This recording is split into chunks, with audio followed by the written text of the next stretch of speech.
wabarakatuh. Waalaikumsalam. Seperti biasa nih kita lanjutkan kajian kitab Al-Hikamnya, tapi sebelum itu nanti kan diusahain Pak, ketika kita udah berapa hari ya ini beberapa pertemuan, nah nanti ketika zikir fidaah di sini atau di rumah, nah syarat orang bisa menikmatin sebuah zikir dalam bentuk apapun itu, zikirnya atau sholat sekalipun, itu jangan sampai misal kita posisi duduk seperti ini,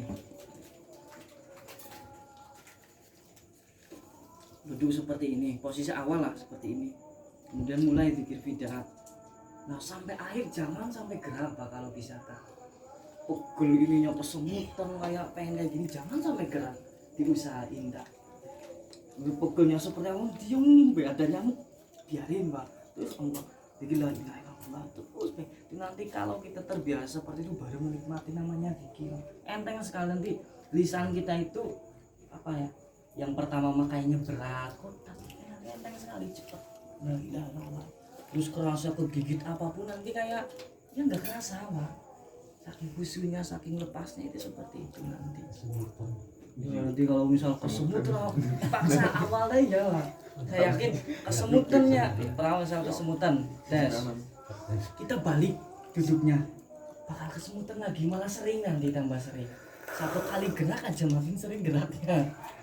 Coba aja kita pikir gini, kesemutan ganti nanti berapa itu bakal ganti lagi terus malah lebih cepat dibanding kita ditahan aja kesemutannya, bakal lama Pak. Nyamuk pun misalkan ada nyamuk ini mah, ini untungnya gak ada nyamuk, plak, biarin aja Pak, terus tahan bergatel, jangan ke ituin, fokus ke gatelnya, tetap lah ilaha illallah. Itu nanti ada sesuatu yang luar biasa di balik itulah. Kayak sholat pun Allah sok gatel kan kayak kuping gini terus ditahan terus Pak. Itu misalnya nanti sholat kita juga ada ngefek lah dibanding kita dikit-dikit gini kukur-kukur apa ada apa, gerak kebanyakan gerak lah, pikir juga kebanyakan gerak atau apa ya, misalkan kita nanti kurang itu awalnya ya nggak apa-apa, nanti kalau kita udah berapa mulai tingkat ya itu saya duduk pertama gini, sampai akhir gini sebelum kepala pun iya nih jangan di gini apa gini ya diusahain dah terus gitu, posisi itulah ajib. Kalau kata itu mah mematikan diri, zikir itu mematikan diri biar apa, ruhnya kita yang benar-benar itu nanti yang jalan itu ruhnya.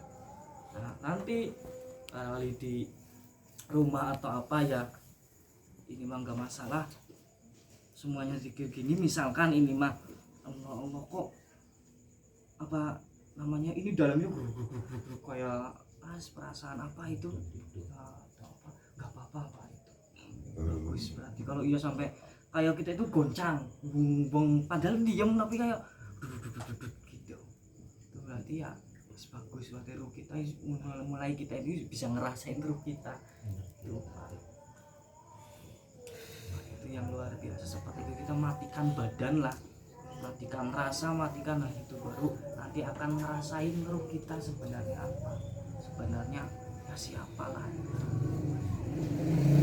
Makanya sahabat Nabi juga ketika ketanclep ya Pak, kena apa namanya panah, terus Sayyidina Ali katanya jangan dicabut dulu, nanti nyabutnya kalau saya sholat, karena ketika sholat terus diapain apa ya nggak kerasa Pak.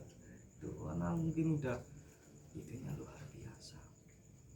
Nanti zikir pun itu ya belajaran lah, misalnya habis isya ini mah nggak ada anak udah tidur atau apa, istri udah kegiatan kerja ini udah selesai, iseng atau apa, bismillah saya pengen zikir, pengen fokus, pengen lillahi ta'ala, pengen kenal siapa sih saya, siapa sih Tuhan saya, gitu aja Pak niatnya, duduk Allah terus Allah terus saja Allah sambil eling. Nah yang namanya zikir kan eling Mbak, bukan kita ngucap kalimat la ilaha illallah subhanallah, itu bukan Mbak. Nah itu hanya pelantara toh, sebenarnya hakikat dari sebuah zikrullah itu ya eling sama Allah. Kita kayak gini ngomong pakai bahasa Indonesia pun eling sama Allah walaupun diem, itu termasuk sudah zikir. Nah, kita baca la ilaha illallah pikirannya ngalor ngetan ngidul misalkan, ya itu termasuk zikir, malah kata Allah ngelantur kamu. Ya Allah Akbar kabir walhamdulillah kabir. Oh pikiran ngelayang Pak. Ya, kata Allah itu bukan namanya zikir Pak. Tapi kalau kita diam gini, mood eling sama Allah, ya Pak, iya ya. Saya bisa nafas, ya Allah saya bisa ngomong ini itu. Karena itu luar biasa Pak. Bahkan ada hadisnya juga dari Kanjeng Nabi, tafakur berpikir seperti itu lebih baik dari 70 tahun ibadah. Wow. Pikir kayak gitu, mikir seperti itu aja lebih baik dari ibadah sampai 70 tahun. Tapi jangan sampai nggak usah ibadah lah, mikir Pak. Kalau kebelet pipis gimana? Tahan terus pas waktu. Nah kalau pipis beda, berarti ada Pak, penyakit yang disebabkan bangsa jin, beser, itu apa ya? Iya. Ya beser berdikit-dikit, dikir kencing. Ada Pak, saya punya teman, kalau kegiatan biasa tak enggak, tapi ketika dikir muyu lagi, apa kentut, apa itu Pak? Itu biasa ya bangsa jin yang seperti itu.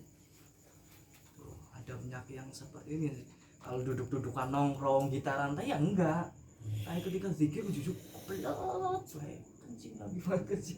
Nah itu ada yang disebabkan dari bangsa jin Pak. Barangkali bisa ada yang seperti itu ya. Selama kelamaan insya Allah Pak duduk bareng di sini keurak lah perlahan, tapi syukur-syukur ya yang di dalamnya malah ikut ya ikut jadi baik lah. Tuh, berarti kan kita dapat juga untuk ke arah situ. Lanjut Pak, berarti kita ke hikmah yang 4. Udah nggak kerasa ini udah hikmah keempat. Ini Syekh Ibnu Athaillah berkata pada hikmah keempat bunyinya itu lapangkan dirimu daripada takbir. Nah, saya ulangi, Syekh Ibnu Athaillah As-Sakandari berkata pada hikmah keempat, yaitu lapangkan dirimu daripada takbir. Jangan kau sibukkan dirimu dengan takbir, maka bermulanya sesuatu yang telah Allah Subhanahu wa Ta'ala urus, maka jangan engkau ikut campur mengurusinya. Saya ulangi mungkin kata-katanya karena kalimat kitab memang seperti itu, nanti dijelaskan. Nah, kata saya Ibnu Athaillah pada hikmah keempat itu berkata, lapangkanlah dirimu daripada takbir. Jangan kau sibukkan dirimu dengan takbir, maka bermulanya sesuatu yang telah Allah Subhanahu wa Ta'ala urus, maka jangan engkau ikut campur mengurusinya. Artinya apa? Saya Ibnu Athaillah pada hikmah keempat ini bercerita atau mengajari kita ini jangan ikut campur urusannya Allah. Urusannya Allah tuh bukan Allah itu punya urusan ini itu masalah keduniaan, enggak Pak. Artinya apa? Dalam kehidupan kita sehari-hari, kita sebagai manusia, hewan, tumbuhan, itu kan punya urusan. Nah, urusan itu ada yang urusan kita dan ada yang urusan Allah. Contohnya apa? Ketika kita misalkan minum gitu Pak, terus minum, urusan kitanya kan ngambil gelas, digelegekan itu air. Nah ketika air minum itu masuk, itu udah bukan urusan kita lagi Pak. Apa kita ngomong, ya air kamu masuk ke sini, masuk ke sini, masuk ke sini, masuk ke sini, enggak Pak, itu urusan Allah. Kita jangan ikut campur urusan itu. Nah dalam kehidupan seperti ya kita ini, kita kerja itu kan urusan kita Pak. Kita kerja, kita ikhtiar, kita ini itu usaha dan lain, itu urusan kita Pak. Hasilnya urusan Allah. Jangan kita ngurusin hasilnya, tapi kita ngurusin urusan kita sendiri Pak. Ikhtiarnya seperti apa, semaksimal mungkin, sebagus mungkin, sesuai dengan ya tuntunan yang Allah Subhanahu wa Ta'ala berikan itu. Nah hasilnya nanti jangan dipikirin Pak. Contoh kita dapat masalah, dap. Nah, urusan kita apa? Mencoba mengatasinya nih Pak. Caranya gimana ya? Gini caranya, gitu caranya, gini. Nah nanti masalah selesai atau tidak, jangan kita angan-angan, ya kapan masalah selesainya? Ya lebih sih gitu. Tuh. Karena apa, itu bukan urusan kita. Urusan kita adalah ikhtiar seperti apa caranya biar masalah selesai. Nanti terjadinya itu selesai atau enggak, kapan selesainya, itu urusan Allah. Jangan ikut campur mikir selesainya kapan atau apa, itu akan mencelakakan diri kita.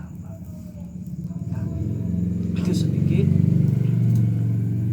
Nah, di sini juga beliau menyampaikan arahannya agar kita